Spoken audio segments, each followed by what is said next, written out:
देखते हैं reusable launch vehicle technology demonstration. अंतरिक्ष क्षेत्र में स्पेस डेब्री की समस्या को देखते हुए अपन को रीयूजेबल लॉन्च व्हीकल का यूज़ करना एक महत्वपूर्ण हो जाता है, क्योंकि यह रीयूजेबल है जो अंतरिक्ष कचरे को कम करेगा।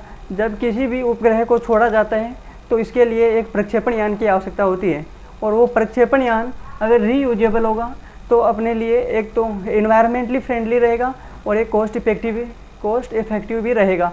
क्योंकि जब यह उपग्रह छोड़ा जाता है तो यह एक विमान, वायुयान और प्रक्षेपण यान दोनों का एक मिला जुला स्वरूप की तरह कार्य करता है। जैसे जब इसको छोड़ा जाएगा तो यह प्रक्षेपण यान की तरह पृथ्वी की सतह से वायु किसी भी वहाँ उपग्रह को छोड़ के वापस वायुयान की तरह पृथ्वी के वायुमंडल में प्रवेश करेगा।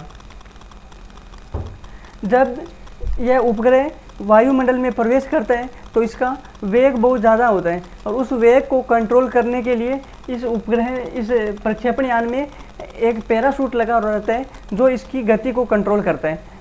और जो इस समय यह प्रवेश करेगा उस टाइम इसकी गति और वायु के घर्षण की वजह से इसका वेग बहुत अधिक हो, घर्षण की वजह से इसकी सतह का तापमान बहुत अधिक हो जाता है, 5000 से 7000 डिग्री सेल्सियस, जो कि अपने लिए एक चुनौतीपूर्ण की समस्या हो सकती है उस टेम्परेचर में किसी भी व्हीकल को बनाए रखना।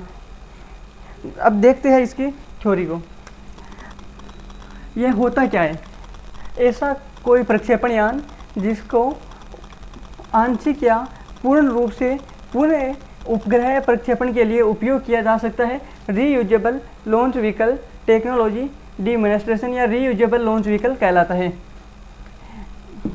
इसकी अपने पास 3 RLV है जो अपने प्रक्षेपण स्तर के लिए उपयोग किया है। एक तो है सिंगल स्टेज टू ऑर्बिट। ये सिंगल स्टेज टू ऑर्बिट में क्या होता है? यह एक सिंगल स्टेज का ही रहेगा, यहाँ उपग्रह लगा रहेगा और यह फर्स्ट स्टेज होगा। जो अपने पास अभी तक यह है क्या कि यह अपने पास यह व्यवहारिक स्तर पर अपन इसको उपयोग नहीं कर पा रही है, अभी तक इसको यह प्रायोगिक स्तर पर ही है, तो इसका उपयोग अभी तक अपन नहीं कर पा रहे हैं। दूसरा है डबल स्टेज टू ऑर्बिट। ये इसमें 2 स्टेज होती है डबल स्टेज टू ऑर्बिट में, फर्स्ट सेकेंड। यहाँ सेम उपग्रह लगा रहेगा।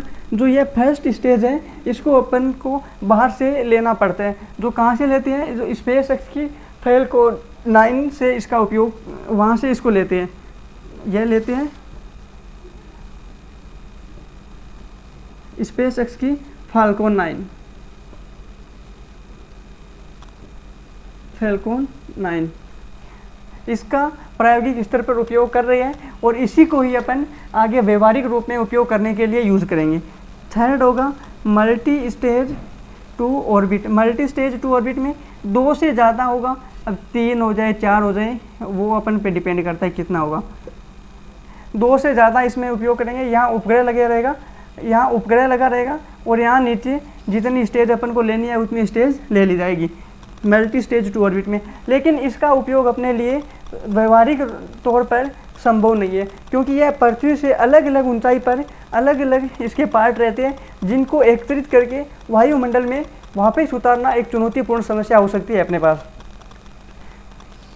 अब देखते हैं RLV के लाभ क्या होते हैं। RLV के लाभ, यह सफल होने के बाद अपने पास क्या क्या लाभ रहेंगे।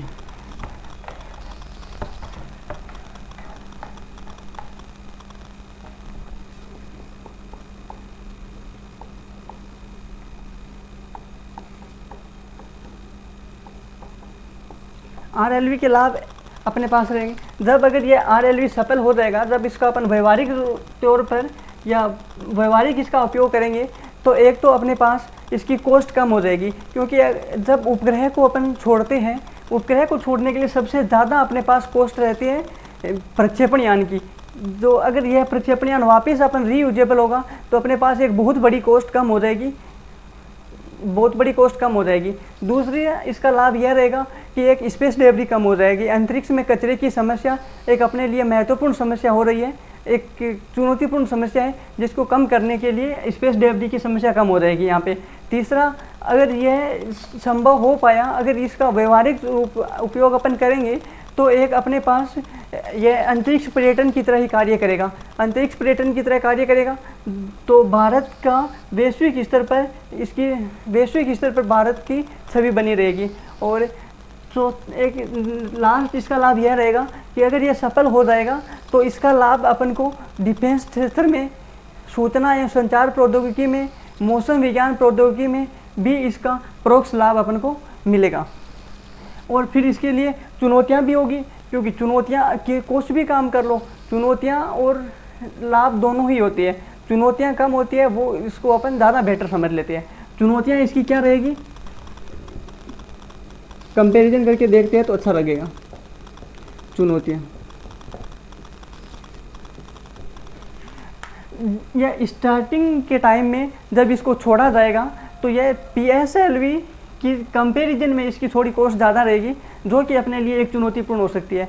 दूसरी एक महत्वपूर्ण चुनौती अपने लिए यह है कि जब किसी भी प्रक्षेपण यान को वापस वायुमंडल में एंटर करके सतह पर उतारते हैं तो अपने लिए अपन को एक बहुत बड़े रनवे की आवश्यकता होती है। और किसी भी दंतुरी तट पे इतना क्षेत्र को अभी तक मैनेज करना थोड़ा सा अपने लिए मुश्किल हो सकता है। RLV के लाभ और चुनौतियाँ, लाभ क्या क्या रहेंगे, इसका लाभ रहेगा, RLV के लाभ और चुनौतियों में लाभ रहेगा, एक लागत कम हो जाएगी, लागत कम हो जाएगी।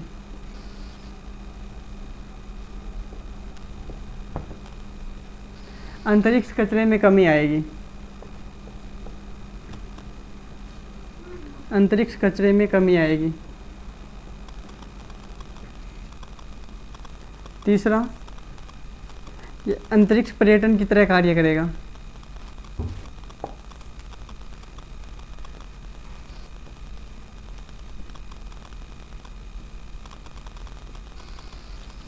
अंतरिक्ष पर्यटन की तरह कार्य करेगा। और इसका परोक्ष लाभ रक्षा क्षेत्र में, सूचना एवं संचार क्षेत्र में,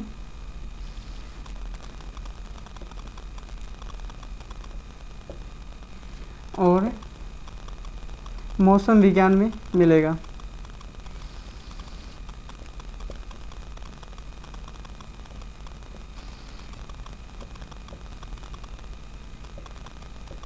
इसकी चुनौतियां हैं, ये स्टार्टिंग के टाइम में, मैं मेंशन कर रहा हूँ स्टार्टिंग टाइम में PSLV से लागत प्रभावी होगा, तो स्टार्टिंग टाइम में थोड़ी लागत ज़्यादा हो जाएगी, शुरुआती दौर पर अधिक लागत रहेगी।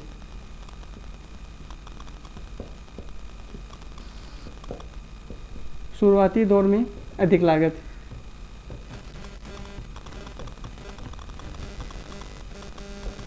दूसरा, दंतुरी तट पर रनवे के लिए क्षेत्र की समस्या।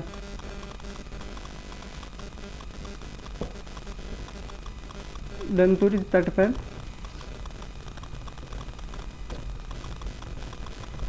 रनवे के लिए क्षेत्र की समस्या।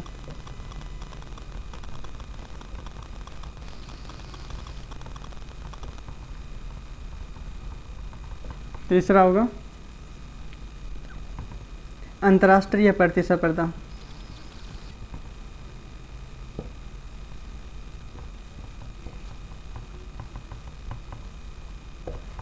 अमेरिका के स्पेसएक्स का फाल्कन 9 और ब्लू ओरिजिन की न्यू शेफार्ड रॉकेट पहले ही अंतरिक्ष क्षेत्र में RLV की तरह कार्य कर रही है।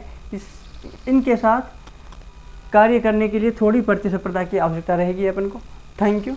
नेक्स्ट कंटिन्यू करते हैं अगले वीडियो में।